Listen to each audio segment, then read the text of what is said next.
Do you ever feel like the universe is trying to tell you something?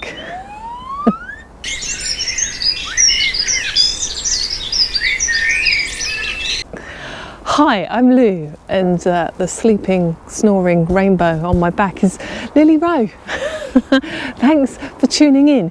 Now, I don't normally do sequels to my videos, but this one is Biophilia Part 2, the next generation, because I think the universe is trying to tell me something, and I've learnt from experience in the past, you don't want to ignore the universe, because otherwise it really, gives you a good slapping if you don't pay attention to the universe. And so this is why I'm making this video. It's rather random.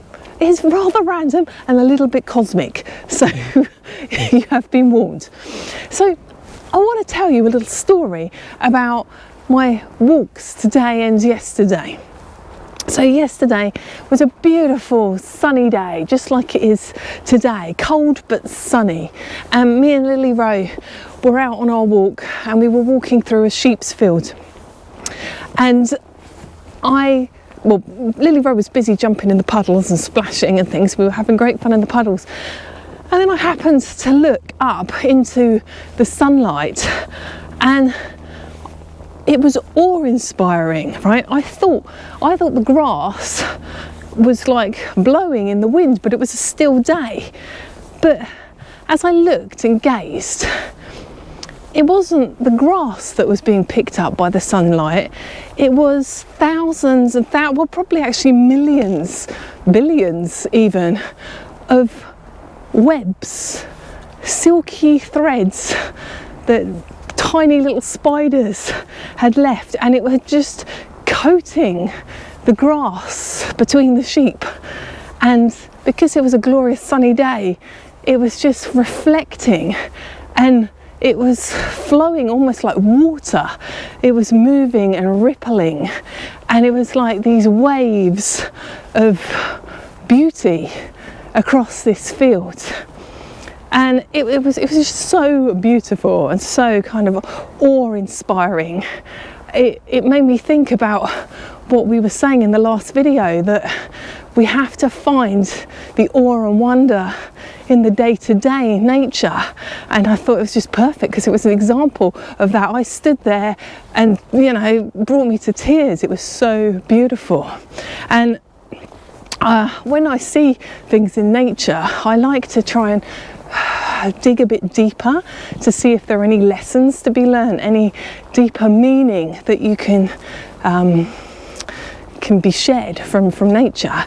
And it made me smile yesterday because I was feeling a little bit nervous about doing our first community connection call. And it made me smile because these tiny little spider webs were showing the connections that are all around us, but perhaps they're not visible all of the time. And so the spiders with their webs had made the invisible visible. And so I kind of took comfort from that thinking, and kind of it made me smile because we were doing our connective call that evening. But now we're out again today, and I'm in a different place. I'm in a different woodland, and again it's a lovely sunny day, and the spiders have obviously been at it again, because as I've looked through the woods now, from the ground as far up to the trees as I can see, they're dusted again with these beautiful fine spider webs that are twinkling in the sun. It's as if the spiders are trying to show us that we are all connected, everything's connected to everything else. And I was actually out here, I was going to make a winter twig video, that's what I was going to do. But as I looked at these beautiful threads, some messengers flew right over my head, a robin and a great tit. They flew over my head and they started sitting in the bush right in front of me, kind of singing. And I thought, well, you know, birds, communicators, messages. And then I noticed some spider webs had even connected with the camera that I was holding in my hand. And I was like, well, all right, I can take a hint, universe, I can take a hint. If you want me to share this story with other people, I'm going to record it. And so that's why I'm telling you this story right now. So in my mind, I have been exploring further. Is there even more deeper meaning than just the connectedness and bringing the invisible to be visible? So I was starting to think about this. And, you know, there must be billions, I mean, I don't know, I'm not very good at maths, but a hell of a lot of spiders involved in this beautiful web coating of the landscape. And it occurred to me that the spiders don't know that they're creating beauty when they make their webs. They just make their webs, and they're just doing what spiders do. They're just kind of following their natural inclinations, that, you know, their creative being of what they do on a day-to-day basis. And they don't know that they're creating beauty, they're just doing what they're moved to do. And of course there are such a great number of them that together they make beauty.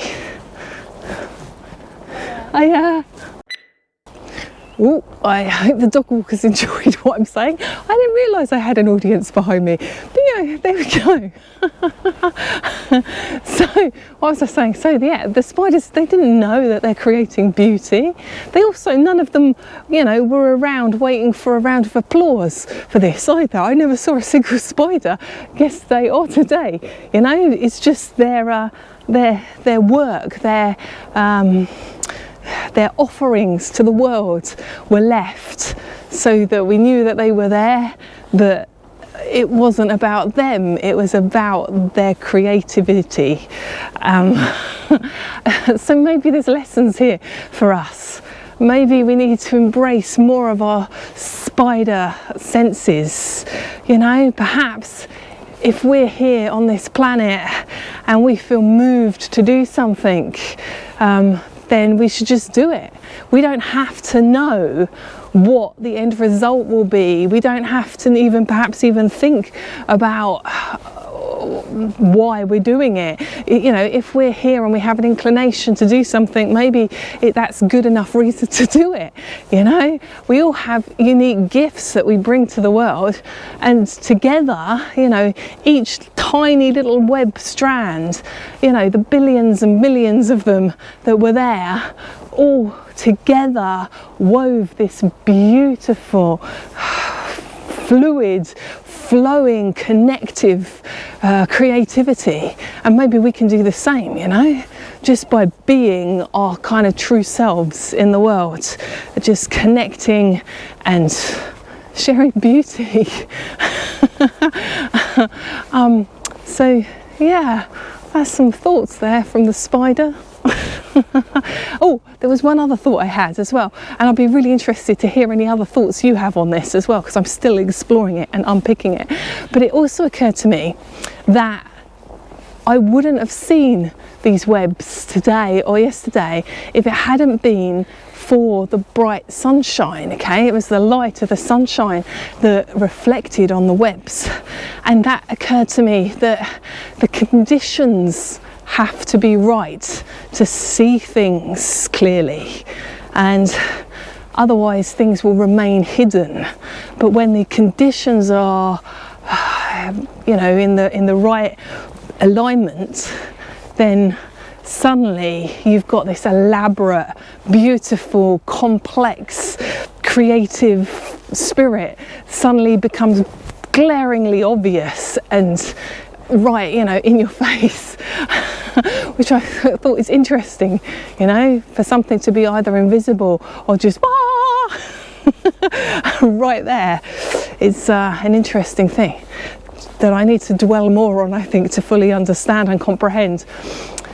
So, you know, maybe the conditions are becoming right for us, and nature connection and forest school. Maybe we're about to come out and step into the light, and our beautiful patchwork of creative, connective stuff is about to have its moment in the sunlight. Ah dear, thanks for bearing with me if you're still with me. Apologies for the randomness. But you know, I thought it linked to what we were saying about biophilia in the last video. And you know, I'd love to hear if you've had any nature connective experiences that have kind of triggered deeper questioning or deeper thinking in your own experience. So do share those in the comments below. And you know, if you like this sort of stuff, I'm full of random stories from nature. You know, I'm quite happy to do more of this sort of stuff. If you'd like that, let us know that also in the comment section below. And hope to see you in another video very soon. Thanks for watching. Bye. Spider's silk glistening in the sun reminds us that we are all one. We all have a beautiful thread to weave. Remember that next time you head to the trees. Yeah.